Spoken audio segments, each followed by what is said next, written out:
بسم اللہ الرحمن الرحیم۔ شروع اللہ کے نام سے جو نہایت رحم کرنے والا ہے۔ دیکھنے والے تمام ناظرین کو خوش آمدید۔ یہ کہانی ایک چھوٹے سے گاؤں کی ہے جہاں ایک نوجوان لڑکا رہتا تھا۔ وہ بہت ہونہار اور محنتی تھا، لیکن اس کے گھر والے بہت غریب تھے۔ ایک دن اس نے اپنے والد سے کہا، ابو میں شہر جا کر کام کرنا چاہتا ہوں تاکہ ہماری غربت ختم ہو سکے۔ والد نے اس کی بات مان لی اور وہ شہر کی طرف چل پڑا۔ شہر پہنچ کر اس نے ایک دکان پر نوکری کر لی۔ وہ بہت ایماندار اور محنتی تھا، اس لیے دکاندار اس سے بہت خوش تھا۔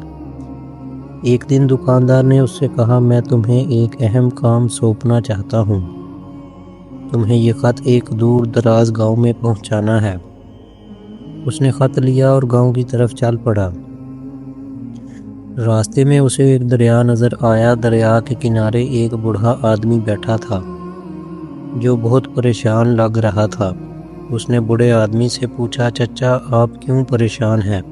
بوڑھے آدمی نے کہا، میرے پاس دریا پار کرنے کے لیے کشتی نہیں ہے اور مجھے فوراً دوسری طرف جانا ہے۔ اس نے سوچا کہ وہ بوڑھے آدمی کی مدد کرے۔ اس نے اپنا خط ایک طرف رکھا اور بوڑھے آدمی کو دریا پار کرانے کے لیے کشتی ڈھونڈنے لگا۔ کچھ دیر بعد اسے ایک کشتی مل گئی اور اس نے بوڑھے آدمی کو دریا پار کرایا۔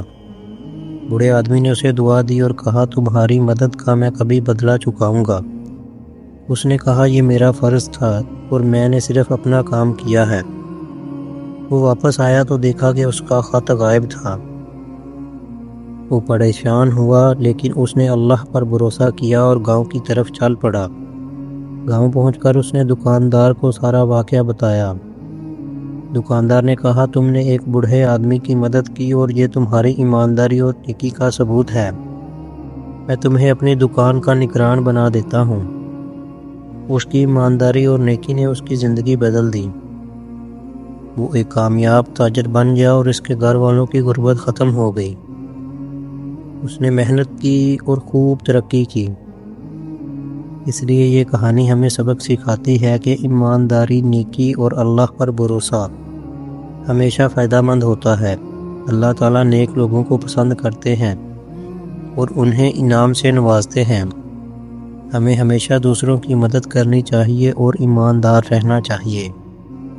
اس لیے ہمیں بھی ہمیشہ یہ دعا کرنی چاہیے کہ اللہ رب العزت ہمیں بھی نیکی کی راہ پر چلنے اور نیک عمل کرنے کی توفیق عطا فرمائے۔ آمین۔